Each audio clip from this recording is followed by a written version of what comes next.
All right, सो इस section में हम लोग बात करेंगे AWS के EC2 सर्विस के बारे में, जो कि है इलास्टिक क्लाउड कंप्यूट। एक सिंपल सी definition, it is a cloud service that provides resizable virtual servers, जिनको हम इंस्टेंस बोल सकते हैं। अब इसको विजुलाइज करो, जैसे कि मान लो एक आपका एक कंप्यूटर हो गया या तो एक सर्वर हो गया। इसको हम लोग वर्चुअल सर्वर इसलिए बोल रहे हैं क्योंकि आपके सामने नहीं है, वो ओवर द इंटरनेट आप उसको यूज कर रहे हो, इसलिए virtual server. Okay, and in servers को या तो इन कंप्यूटर्स को आप अपने अकॉर्डिंग मैनेज कर सकते हो, कंट्रोल कर सकते हो, जैसे कि आप अपने पर्सनल कंप्यूटर करते हो उसी तरीके से। एंड उस पर अपने अकॉर्डिंग आपको मतलब अपने मन मुताबिक एप्लीकेशन, वेबसाइट, कुछ भी आप उसको होस्ट कर सकते हो। एक सिंपल सा यूज केस देखते हैं। Imagine you are running a business and need a server to host your website और एप्लीकेशन। आपने एक वेबसाइट बनाई, अब उसको होस्ट करने के लिए आपको एक सर्वर चाहिए। एक तरीका तो यह है कि आप अपने खुद के फिजिकल सर्वर खरीद लो, राइट, बट अगेन ज़्यादा कॉस्टली है, उसको मैनेज करना थोड़ा सा हैक्टिक है, and so on. So better है, मतलब उसका एक अल्टरनेटिव है कि आप AWS का EC2 सर्विस यूज़ कर सकते हो, जो एक्चुअली में क्या है, renting virtual server in the cloud. So आपको एक कंप्यूटर क्लाउड पे मिल जाता है on a rent basis. Rent मतलब यही है, आप जितना यूज़ करोगे इस हिसाब से आपको पे करना है। ओके, सो आपको इमीडिएटली बहुत ज़्यादा कॉस्टिंग नहीं आएगी। जैसे कि हम लोग ने स्टार्टिंग में ही देखा था कि इलास्टिक क्लाउड कंप्यूटिंग मतलब आपको यहाँ पे फ्लेक्सिबिलिटी मिलती है। जैसे कि एक सर्वर है तो कंप्यूटर है, उसमें काफ़ी सारी चीज़ें होती हैं, तो आप उसको अपने हिसाब से कॉन्फ़िगर कर सकते हो। जैसे कि ऑपरेटिंग सिस्टम कौन सा यूज़ करना है, Linux, Mac, Windows etcetera, RAM कितनी चाहिए आपको, CPU कोर कितने चाहिए, ज़्यादा पावरफुल परफॉर्मेंस आपके लिए ज़्यादा इंपॉर्टेंट है, डिस्क स्पेस कितनी चाहिए। लेट्स से कि अगर आपकी एप्लीकेशन में आप कुछ डेटा स्टोर कर रहे हो तो आपको ऑफ कोर्स स्पेस ज़्यादा चाहिए होगा। फिर उसके बाद छोटी छोटी चीज़ें, अब क्योंकि देखो ये आप वर्चुअली आप यूज़ करने वाले हो, तो नेटवर्क, फायरवॉल एक्सेट्रा कितनी परमिशन देनी है, आप उस सर्वर को अपने मतलब आपका वर्चुअल कंप्यूटर है ना, तो आप उसको एक्सेस कैसे करोगे। सो ये सारी चीज़ें आप कंट्रोल कर सकते हो, मैनेज कर सकते हो। एंड ये जो भी ऑप्शंस अभी हम लोग ने देखे जो कि हम कॉन्फ़िगर कर सकते हैं, उसके रिलेटेड आपको ये टर्म्स देखने को मिलेगी जब आप खुद AWS में अपने सर्वर को कॉन्फ़िगर करोगे। जैसे कि इंस्टेंस टाइप में आप CPU एंड मेमोरी कॉन्फ़िगर करते हो। इसके अलावा आपको AMI दिखेगा, अमेजॉन मशीन इमेज, जो कि दिखाता है कि आप कौन सा ऑपरेटिंग सिस्टम, कौन सा आर्किटेक्चर, ठीक है, आपको यूज़ करना है। स्टोरेज के लिए आपको एक EBS वॉल्यूम का एक ऑप्शन मिलेगा। सिक्योरिटी ग्रुप, की पेयर, सिक्योरिटी ग्रुप से आप फायरवॉल रूल्स को, ठीक है, मैनेज करते हो। इसमें थोड़ा सा और डिटेल में जाएंगे। की पेयर मतलब आपको सर्वर को एक्सेस कैसे करना है remotely. Network settings, IAM role, user data, elastic IP and so on. ठीक है, सो डायरेक्टली चलते हैं, अभी हम लोग प्रैक्टिकल देखते हैं तो थोड़ा सा ज़्यादा इंटरेस्ट आएगा। ये आ गया हूँ मैं AWS के डैशबोर्ड पे। एंड जो भी यूज़र फर्स्ट टाइम ये वीडियो देख रहे हैं तो आपको सिंपली क्या करना है, aws.amazon.com ये वेबसाइट पे जाना है। इस टाइप से वेबसाइट देखेगी, simple create an AWS account, यहाँ पे अकाउंट क्रिएट कर लेना है। एंड इसमें आपको 2-4 चीज़ें लगेंगी, जैसे कि ईमेल, फ़ोन नंबर, एक आपको एक जो भी गवर्नमेंट की एक ID होती है वो देना है वेरिफिकेशन के लिए। एंड इसके बाद आपको डेबिट कार्ड या तो क्रेडिट कार्ड की डिटेल्स, क्योंकि ये पेड सर्विस है। ऑल दो आज के जो सेक्शन में हम लोग फ्री टियर सर्विस ही यूज़ करने वाले हैं, सो इसमें ये तो फ्री रहेगी, बट अकाउंट क्रिएट करने के लिए आपको उसकी ज़रूरत पड़ती है। तो आप जब फर्स्ट टाइम लॉगिन कर लेते हो, यूज़र वगैरह बना लेते हो, सो इस टाइप से आपको कंसोल मिलता है। आप ये प्लेलिस्ट में, ठीक है, इसके प्रीवियस वाले वीडियोस भी देख सकते हो फॉर मोर इन्फॉर्मेशन। इसके डायरेक्टली हम लोग यहाँ पे सर्च पे चलते हैं एंड EC2 आप यहाँ पे टाइप कर लो। EC2 पे चलते हैं, virtual server in the cloud, इस पर हम क्लिक करेंगे। उसके बाद आपको EC2 डैशबोर्ड इस तरह से दिखाई देता है। सर्वर बनाने के लिए आपको लॉन्च इंस्टेंस पे क्लिक करना है। उसके पहले एक सिंपल सा आपको नोट करा देता हूँ कि जो EC2 सर्विस होती है वो रीजन स्पेसिफिक होती है। इसका मतलब क्या है कि अभी जैसा मेरे रीजन स्टॉकहोम सेलेक्टेड है, तो जो भी मैं सर्वर बनाऊंगा, वर्चुअल कंप्यूटर, वर्चुअल मशीन, वो स्टॉकहोम के डेटा सेंटर पर बनेगा और यहीं पे प्रेजेंट होगा। मतलब इसलिए मैं बता रहा हूँ, कल को मान लो आप कल को फिर से लॉगिन करते हो और आपका यहाँ पे रीजन कुछ और सेलेक्टेड है, लेट से US हो या तो मुंबई, तो आपको वो इंस्टेंस दिखाई नहीं देगा। तो ये चीज़ आपको ध्यान रखना है। ऑल दो उसकी फैसिलिटी के लिए यहाँ पे इन्होंने ग्लोबल व्यू भी दिया है, तो मतलब ओवरऑल वर्ल्ड में मान लो अलग अलग जगह आपके इंस्टेंसेस है तो आप एक बार में देख सकते हो। लॉन्च इंस्टेंस पे क्लिक करते हैं एंड शुरुआत करते हैं अपने सर्वर बनाने की। सबसे पहले एक नाम देना है, तो मैं माय वेब सर्वर एक सिंपल सा नाम दे देता हूँ। इसके बाद है application and OS image. Okay, तो आप नाम भी देख सकते हो क्या है ये, Amazon मशीन इमेज, AMI इसको बोलते हैं, जैसे कि हम लोग ने यहाँ भी देखा था। ऑपरेटिंग सिस्टम आप सेलेक्ट कर सकते हो, Amazon लिनक्स इनका खुद का है, एंड इसके अलावा Mac OS, Ubuntu, Windows, Red Hat, तो मतलब जितने पॉपुलर ऑपरेटिंग सिस्टम्स है वो आपको यहाँ पे दिखाई दे देंगे। कुछ स्पेसिफिक रिक्वायरमेंट है तो आप ब्राउज मोर AMIs आप ब्राउज कर सकते हो, ऑल्दो आई थिंक अभी के लिए हम लोग Amazon लिनक्स के साथ जा सकते हैं। टेस्टिंग पर्पस के लिए मैं आपको एक चीज़ और बताना चाहूँगा कि जो भी आपका ये जो इमेज है वो जो सेलेक्टेड है, नीचे आप देखोगे AMI में यहाँ पे क्या लिखा हुआ है, फ्री टियर एलिजिबल, मतलब टेस्टिंग के लिए ये फ्री टियर है, मतलब यहाँ फ्री है अभी हमारे यूज़ करने के लिए। लेट्स से अगर मैं मैक OS यूज़ करता हूँ, सो आई डोंट थिंक सो, सी अगर मैं मैक OS यूज़ करता हूँ सो आप देखोगे यहाँ पे फ्री टियर नहीं है, तो इसका मुझे एडिशनल कॉस्ट लगेगा। ओके, सो ये चीज़ें का आप ज़रूर ध्यान रखना जब लर्निंग फेज में हो, बाकी आपकी ज़रूरत ही है तो फिर तो कोई दिक्कत नहीं है।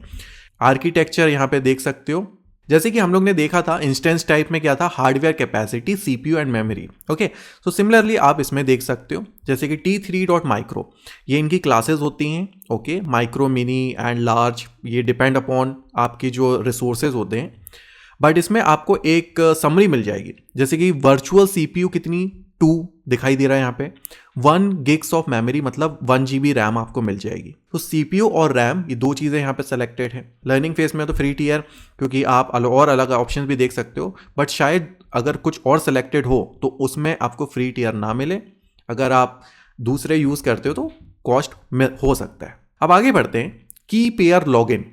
अब देखो आपका एक वर्चुअल कंप्यूटर बन तो रहा है, आप उसको एक्सेस कैसे करोगे? आपका मतलब आपका जो जैसे मान लो लैपटॉप है वो तो आपके सामने रहता है, बट ये क्लाउड वाला आप कैसे एक्सेस करोगे?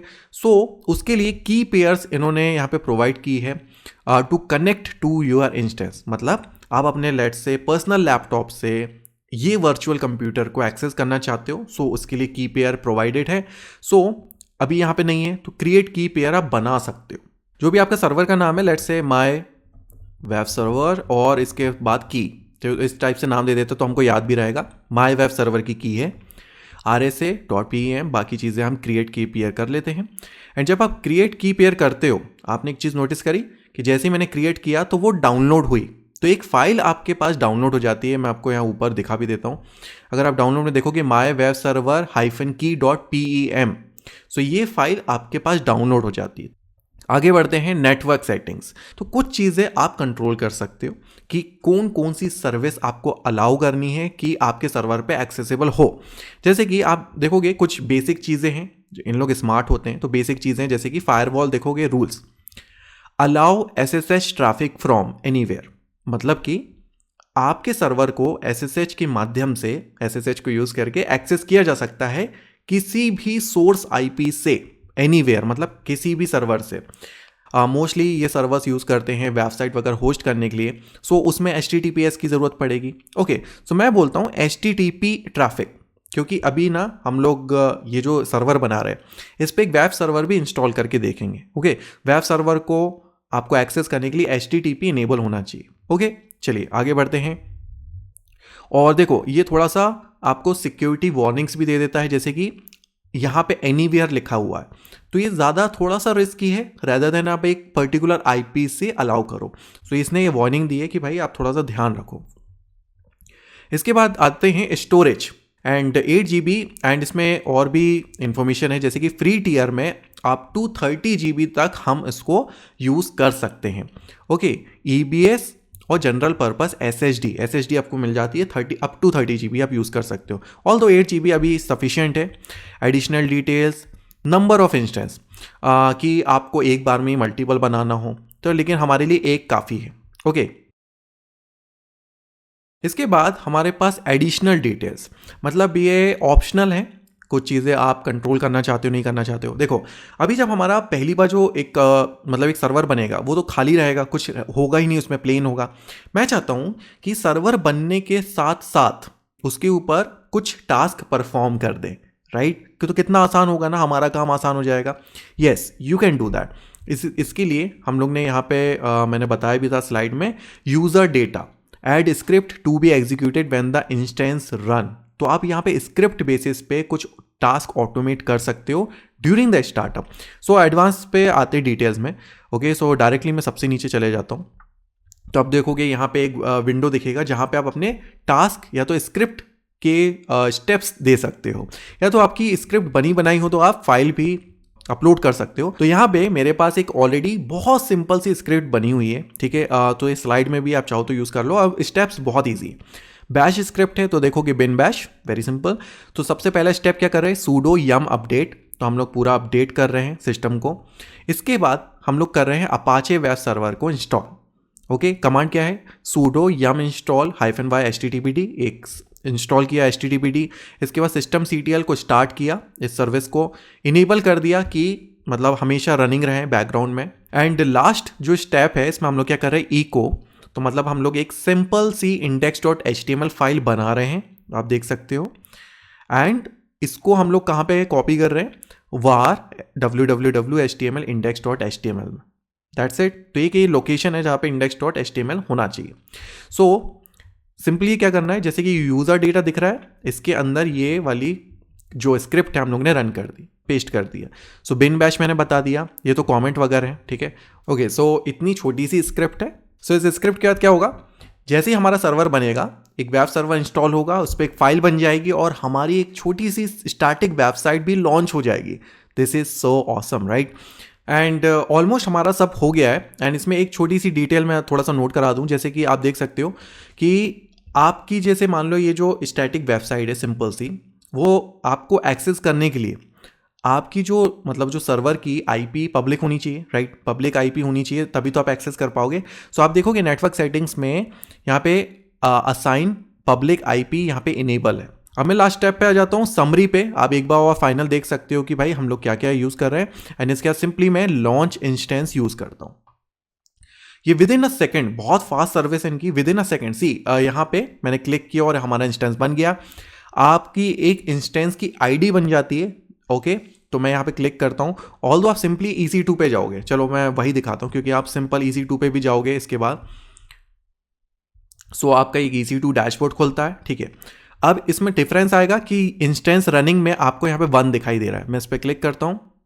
ओके, सो ये माई वेब सर्वर जो हमारा नाम था, मतलब इंस्टेंस का नाम, इसकी ID एंड सो ऑन। इसके बारे में जब ज़्यादा इंफॉर्मेशन चाहिए, आप सिंपली ID पे क्लिक करोगे एंड इस सर्वर के बारे में बहुत सारी इंफॉर्मेशन आपको मिलेगी। पब्लिक IP आपको यहाँ पे मिल गई है, प्राइवेट IP जो इंटरनल यूज़ के लिए होती है, एंड सो ऑन। चलिए, इंस्टेंस बन तो गया, अप एंड रनिंग है, बट अभी जो हम लोग ने एक स्क्रिप्ट रन करी थी उसका क्या हुआ, ठीक है। तो वो चीज़ शो करेगी कि हमारा जो इंस्टेंस प्रॉपरली रनिंग है कि नहीं, हमारा टास्क हुआ कि नहीं। उसके लिए सिंपली क्या करो, ये जो पब्लिक IP है ना, इसको मैं कॉपी कर लेता हूँ, कॉपी।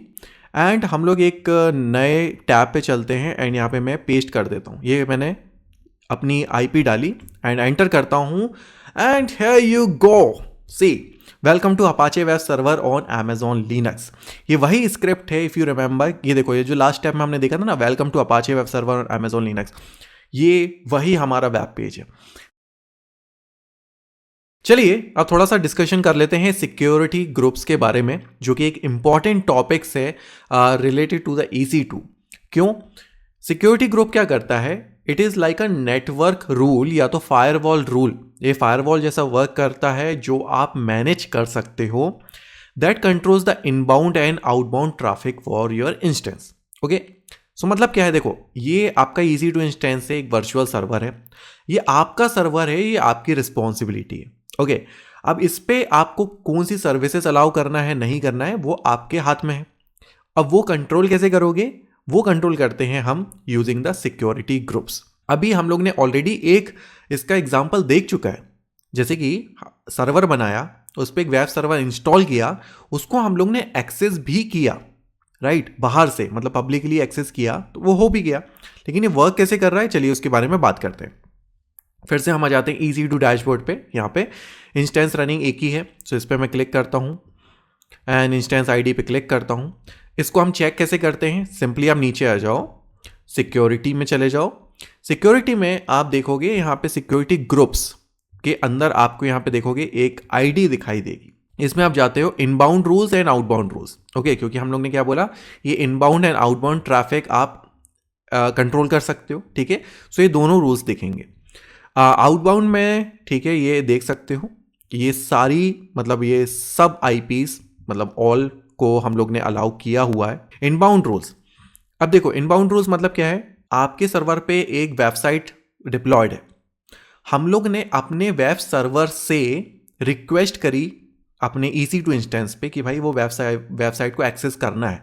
तो मतलब क्या हुआ, हमारे सर्वर पे मतलब EC2 इंस्टेंस पे बाहर से मतलब कोई ब्राउज़र से रिक्वेस्ट आ रही है तो वो हो गई इनबाउंड रिक्वेस्ट। वो रिक्वेस्ट को हम लोग कंट्रोल करते हैं इनबाउंड रूल से। सो अभी आप देखोगे, सो यहाँ पे इनबाउंड रूल्स में दो रूल्स दिख रहे हैं। पोर्ट आप देख सकते हो 80 एंड 22। 80 पोर्ट किसके लिए होता है, यूज होता है HTTP सर्विस के लिए, ओके, एंड 22 होता है SSH के लिए। अब जैसे कि यहाँ पे 80 दिखाई दे रहा है ना, तो 80 का मतलब है कि इस मतलब आपकी EC2 सर्वर पे कोई भी HTTP रिक्वेस्ट आती है तो हम उसको अलाउ कर देंगे। अब ये काम कैसे करता है मैं आपको तुरंत बताता हूँ। देखो ये हमारी वेबसाइट थी, ठीक है, मैं इसको रिफ्रेश भी करता हूँ। सो इट इज़ वर्किंग। अब हम लोग इंस्टेंस पे चलते हैं क्योंकि ये 80 पोर्ट हम लोग ने इनेबल करके रखा है और सारी वेबसाइट से मतलब इस दुनिया में कोई भी ब्राउज़र से आप इसको एक्सेस करोगे तो हो जाएगा। चलिए, क्या हम इसको चेंज कर सकते हैं? कर सकते हैं। ये जो सिक्योरिटी ग्रुप है उससे आप करते हो। ये देखो एक आईडी दिख रही है ना, इस आईडी पे क्लिक कर दो। चलिए अब आते हैं इनबाउंड रूल्स। अब आप देखोगे एडिट इनबाउंड रूल्स, आप इसको चेंज कर सकते हो। इनबाउंड एंड आउटबाउंड, ये देखो दोनों है।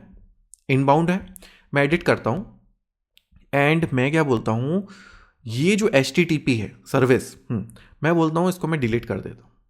सिंपल, सेव रूल किया मैंने, दैट्स इट। सो आप देखोगे इनबाउंड में अब सिर्फ SSH एंड 22 पोर्ट इनेबल है। एंड अब मैं सिंपली यहाँ पे पब्लिक IP कॉपी करता हूँ एंड यहाँ पे मैंने एक नया टैब खोल लेता हूँ एंड यहाँ पे मैं IP को एक्सेस करता हूँ। सो यू कैन सी कि यहाँ पे लोड हो रहा है and it is not giving access, मतलब ये एक्सेसिबल नहीं है। सो आप यहाँ पे इंस्टेंट देख सकते हो कि वहाँ पे हम लोग ने रूल चेंज किया और यहाँ पे हमारी वेबसाइट एक्सेस होना बंद हो गई, ठीक है। चलिए इसको मैं अब फिर से हम लोग क्या करते हैं, उसको इनेबल करके देखते हैं। ओके, सिंपल, आप क्या है सिक्योरिटी में चले जाओ एंड उसका सिक्योरिटी ग्रुप्स एंड उसको क्या है इनबाउंड रूल्स है जो एडिट इनबाउंड रूल्स कर लो। ओके, ऐड रूल, क्योंकि हम लोग एक नया रूल ऐड कर रहे हैं, कस्टम TCP। ओके, सो ये कस्टमाइज करने के लिए, ऑल्दो ये कुछ जो मोस्ट कॉमनली यूज्ड सर्विसेज हैं तो वो आपको यहाँ पे मिल जाएंगी, जैसे कि HTTP, ठीक है, HTTP एंड आपको देखो ये इनेबल तो है, 80 पोर्ट इनेबल है एंड सोर्स आपको मतलब कहाँ से इसको एक्सेस करना है, सो एनीवेयर, ठीक है। सो आप इस तरह से कर सकते हो। तो आप देखोगे 0.0. ये फॉर्मेट, तो मतलब सब save rules. Okay, security groups हम लोग ने ऐड कर दिया है। अब आप नीचे देखोगे कि इनबाउंड रूल्स में हम लोग ने HTTP फिर से इनेबल कर दिया, राइट, वेरी सिंपल। अभी मैंने मतलब जो IP मेरी ऑलरेडी कॉपी थी, ये देखो मेरे को करना भी नहीं पड़ा कुछ। ओके, सो मैं फिर से एक बार ट्राई करता हूँ, पेस्ट करता हूँ, see welcome to Apache web server on Amazon Linux। So इस तरह से ये सिक्योरिटी ग्रुप्स काम करती हैं। चलिए, सिक्योरिटी ग्रुप का हम लोग ने यूज़ तो देख लिया उसको, ठीक है, चेंज कैसे करना है, उसका इंस्टेंट इफेक्ट देख लिया एंड उसके बारे में थोड़ी सी और बात कर लेते हैं। जैसे कि सिक्योरिटी ग्रुप है, ये भी रीजन स्पेसिफिक एक सर्विस है। ओके, सो जो भी आप रूल्स बनाते हो, लेट्स से अगर मैंने स्टॉकहोम में सिक्योरिटी ग्रुप बनाया है तो आप सिर्फ स्टॉकहोम में ही उसको यूज़ कर सकते हो। Okay, only allow rule but no deny rule. So आप किसी चीज़ को स्टॉप नहीं कर सकते हो सिक्योरिटी ग्रुप को यूज़ करके, आप सिर्फ अलाउ कर सकते हो। अभी हम लोग ने क्या अलाउ किया, SSH service and HTTP service. Okay, all inbound traffic blocked and outbound allowed by default. So by default inbound सब कुछ ब्लॉक्ड होता है एंड आउटबाउंड अलाउड होता है। अब आप कंफ्यूज हो रहे होगे कि आउटबाउंड का मतलब क्या है एंड ये अलाउड क्यों है। आउटबाउंड मतलब देखो, जैसे मान लो एक सर्विस है, अब हम लोग ने एक चीज़ करी थी कि सर्वर बनाने के बाद एक जो HTTPD सर्विस है उसको इंस्टॉल किया था। अभी इंस्टॉलेशन होता कहाँ से, इंटरनेट से ना। सो इंटरनेट पे वो जाएगा, वहाँ से कुछ डाउनलोड करेगा, इंस्टॉल करेगा। सो उसके लिए आउटबाउंड सर्विस अलाउ भी तो होनी चाहिए, राइट। इसके अलावा किस टाइप की चीज़ें को अलाउ कर सकते हो, कंट्रोल कर सकते हो, जैसे कि प्रोटोकॉल्स, HTTP, HTTPS, SSH, ये सर्विसेज आप इनेबल कर सकते हो। पोर्ट नंबर, आप स्पेसिफिक पोर्ट नंबर अलाउ कर सकते हो, जैसे कि 80 फॉर HTTP, ये बाय डिफ़ॉल्ट ये कवर कर लेता है। अपन ने एक चीज़ देखी कि कस्टमाइज भी आप कर सकते हो। ओके, IP एड्रेसेस और range, that is allow traffic only from a specific IP और रेंज IP। सो यहाँ पे एक जनरल इन्फॉर्मेशन मैंने ऐड कर दी है, जैसे कि कुछ मतलब ये जो कुछ कॉमन पोर्ट्स हैं आप लोग के लिए जो कि शायद आपको यूज़फुल रहेगी, जैसे कि HTTP, HTTPS, SSH, FTP and DNS, MySQL। सो मतलब अगर आप इन सर्विसेज के साथ मतलब डील कर रहे हो तो इन पोर्ट्स की आपको शायद ज़रूरत पड़ेगी, जिसको आप सिंपली कैसे इनेबल कर सकते हो वो हम लोग ने ऑलरेडी डेमो देख चुका है। ओके, इसके अलावा एक चीज़ और ऐड करूँगा सिक्योरिटी ग्रुप्स के रिगार्डिंग। देखो ये अभी हम लोग का देखो माई वेब सर्वर इंस्टेंस बना, इसमें आपने देखा कि सिक्योरिटी ग्रुप है, ये ऑटोमेटिकली बना था हमारे इंस्टेंस के साथ एंड वो अटैच हो गया। अब जैसे कि नीचे आते हैं, सिक्योरिटी में जाते हैं, ये देखो सिक्योरिटी ग्रुप है। ओके, एंड यहाँ पे जो सिक्योरिटी आईडी आप देख रहे हो, लॉन्च विजार्ड 4 इस टाइप से इसका नाम है। मैं इस पर क्लिक करता हूँ। सो ये एक सिक्योरिटी ग्रुप, बट आप अपने खुद के सिक्योरिटी ग्रुप्स बना सकते हो एंड अटैच कर सकते हो। कैसे? अब देखोगे ये जो EC2 डैशबोर्ड है ना, इसमें आप लेफ्ट साइड में देखोगे सिक्योरिटी के अंदर आपको दिखेगा नेटवर्क एंड सिक्योरिटी, एंड इसमें आप देखोगे सिक्योरिटी ग्रुप्स। मैं यहाँ पे क्लिक करता हूँ, सो आप देखोगे कुछ ऑलरेडी बने हुए हैं। क्रिएट सिक्योरिटी ग्रुप्स, आप अपने ग्रुप्स बना सकते हो। अब जैसे कि मान लो आप इस तरह से आपने बनाया सिक्योरिटी ग्रुप, इसका आप नाम वगैरह दे दो, ठीक है, डिस्क्रिप्शन कि आप इसको यूज़ करके क्या करना चाह रहे हो, एंड सिमिलरली सेम चीज़ है inbound rules and outbound rules, ठीक है। तो आप यहाँ पे ऐड रूल वगैरह करके ये सिक्योरिटी ग्रुप्स बना सकते हो। ओके, सो ये आपका कस्टमाइज बन जाएगा अपने तरीके से। वेरी इंटरेस्टिंग थिंग कि जब आप नए इंस्टेंस बनाते हो, जैसे कि आपने एक नया इंस्टेंस, एक नया EC2 इंस्टेंस बना रहे हो, आप जो पुराना अपना सिक्योरिटी ग्रुप है आप उसको यूटिलाइज कर सकते हो। अब जैसे कि अभी हम लोग अपने इंस्टेंस पे चलते हैं, ठीक है।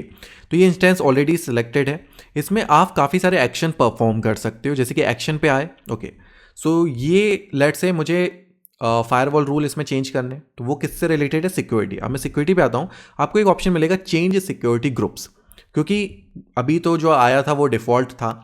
अब इसमें देखो सेलेक्ट सिक्योरिटी ग्रुप्स, तो आपका ग्रुप पहले बना होना चाहिए। ओके, सो लेट्स से ये माई HG एक सिक्योरिटी ग्रुप है, ऐड सिक्योरिटी ग्रुप, ठीक है, दैट्स इट।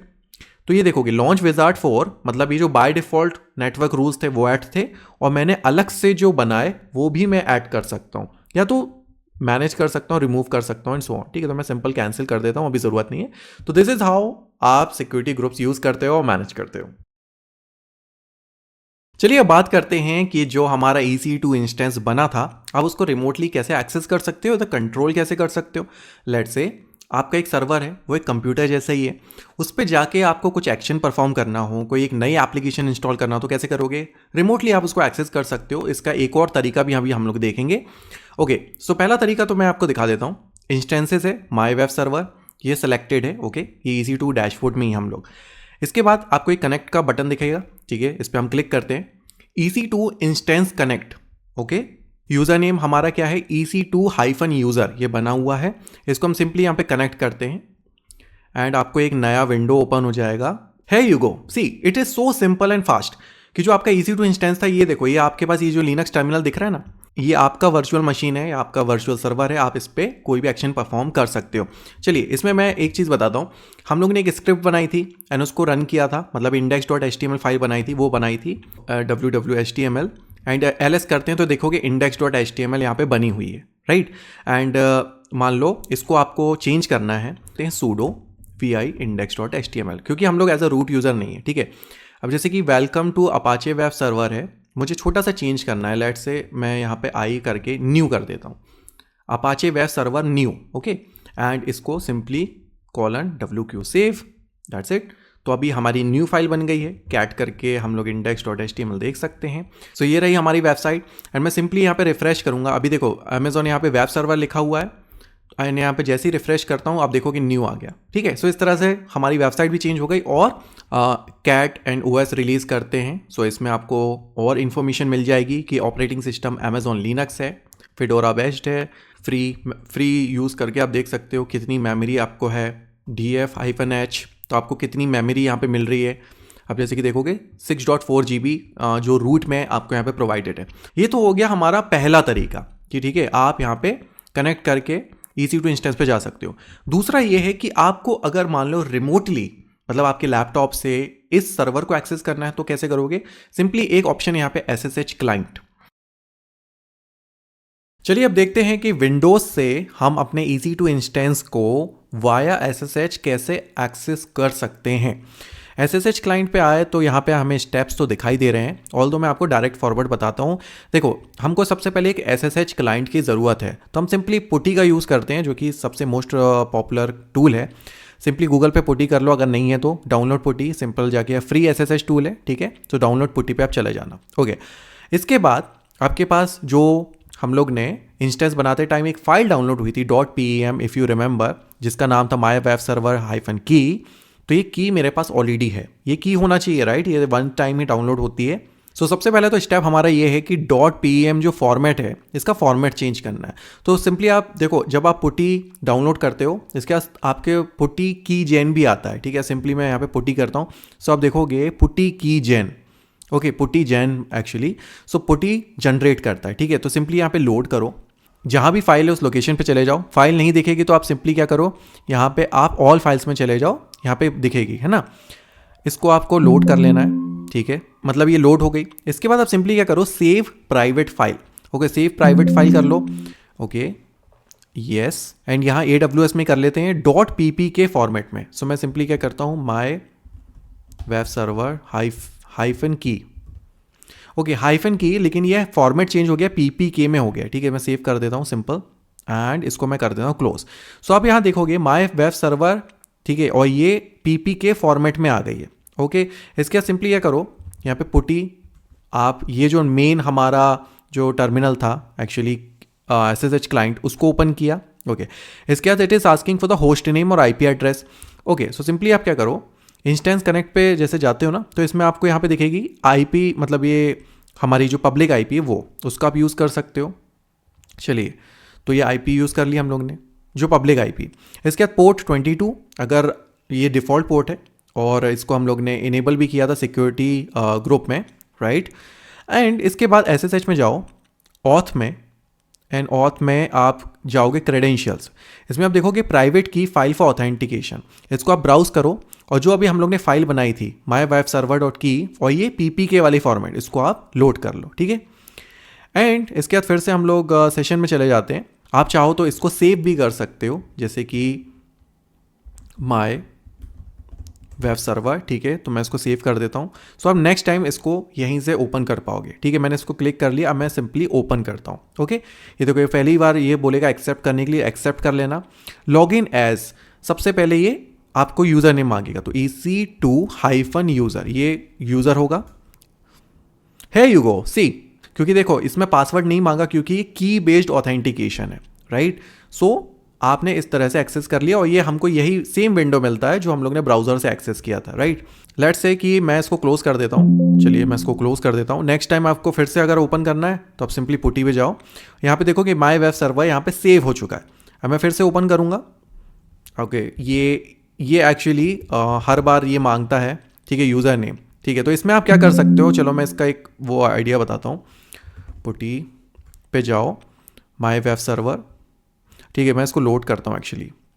और जब लोड है ना, तो ये जो आपका पहले होस्ट नेम है, इसके सामने क्या करो, EC2-user और @ इतना कर दो, एंड इसको सेव कर लो, ठीक है। तो अब माई वेब सर्वर आप जैसे ही ओपन करोगे, आपसे यूज़र नेम नहीं मांगेगा, डायरेक्टली लॉगिन हो जाएगा। सो विंडोज़ पे तो देख लिया हम लोग ने कि EC2 को कैसे एक्सेस करना है, बट लिनक्स या तो मैक ओएस बेस्ड हो तो क्या करना है, उसमें तो ज़्यादा सिंपल है एक्चुअली। आपको सिंपल टर्मिनल ओपन करना है, जहाँ भी ये फाइल है, ठीक है, उसको लोकेट करना है। अब जैसे कि मैं आपको दिखा देता हूँ, ये रहा मेरा टर्मिनल, ठीक है। एंड मैं डाउनलोड्स में हूँ, क्योंकि डाउनलोड मैंने किया था, LSLTR करता हूँ। सो आप देखोगे सबसे लास्ट में माई वेब सर्वर की मेरे पास ऑलरेडी प्रेजेंट है, ठीक है। तो मतलब ये प्रेजेंट लोकेशन में मेरे पास ये फाइल है। अभी इसके बाद क्या है, chmod, और ये पहले तो फाइल परमिशन चेंज कर दो, ठीक है, हम लोग कर देते हैं, दैट्स इट। तो ये फाइल परमिशन चेंज हो गई। एंड इसके बाद यहाँ पे ये देखो, ये एग्जाम्पल है नीचे SSH, और ये वाली कमांड मैंने एग्जीक्यूट करी, and here you go, that's it, so and it is asking for the permission, yes करते हैं एंड या इट्स वेरी सिंपल यार। मतलब मैक एंड लिनक्स बेस पे ज़्यादा है, बस वो फाइल लोकेट करो और ये यहाँ से देखो सिंपल SSH वाली कमांड को आप कॉपी करके वहाँ पे पेस्ट कर लो, आपका एक्सेस हो जाएगा। So it is very simple. Okay, so इस पॉइंट तक हम लोग ने EC2 का इंस्टेंस बनाना तो सीख लिया एंड EC2 डैशबोर्ड्स पे हम लोग को एक ओवरव्यू मिल जाता है, एक मॉनिटरिंग की हम लोग ने क्या क्या चीज़ें बनाई हैं। जैसे कि इंस्टेंस रनिंग हम लोग की एक है, की पेयर्स हम लोग ने एक किया था, सिक्योरिटी ग्रुप्स अभी हम लोग कवर कर चुके हैं एंड सो ऑन, ठीक है। एंड वन मोर चीज़, जैसे कि मैंने बताया था कि ये रीजन स्पेसिफिक है। अभी स्टॉकहोम है तो यहाँ पे इंस्टेंस रनिंग 1 दिखाई दे रहा है। मान लो मैं कोई भी चेंज करता हूँ, जैसे कि मान लो US अगर मैं चेंज कर देता हूँ, सो आप देखोगे इंस्टेंस रनिंग यहाँ पे 0 है, ठीक है। सो दैट शोज़ कि ये रीजन स्पेसिफिक है। चलिए हम लोग फिर से चलते हैं स्टॉकहोम में। एंड ऑल दो कि देखो रीजन बहुत अलग अलग हैं, आप एक एक करके चेक करो, उससे अच्छा आप EC2 ग्लोबल व्यू यूज़ कर सकते हो। तो ग्लोबल व्यू में आपको एक ओवरऑल पूरा स्टेटस, ये तो समरी मॉनिटरिंग मिल जाती है कि कितने अलग अलग जगह पे आपके इंस्टेंसेस हैं। तो 1 in 1, ठीक है। तो मैं इसमें क्लिक भी करता हूँ, आप देखोगे EU North 1 में एक इंस्टेंस बना हुआ है। ओके, सो यहाँ से आपको हेल्प मिलती है कि आप जो भी रिसोर्सेज बना रहे हो आप उसको अच्छे से मॉनिटर कर सको। चलिए अभी फिर से हम लोग EC2 में चलते हैं। तो यहाँ पे देखो इंस्टेंस रनिंग अभी हमारे पास 1 है। सो ये मैं एक चीज़ बताना चाह रहा था कि देखो यहाँ पे ऑल दो हम लोग फ्री टीयर सर्विस यूज़ कर रहे हैं एंड बट उसकी भी कुछ लिमिटेशंस होती हैं, 750 आवर्स हैं। बट आई वुड से और रिकमेंड कि देखो जब आप टेस्टिंग पर्पज़ के लिए ये सीख रहे हो, अभी हम लोग ने जैसे कि EC2 बनाना सीख लिया, ओके।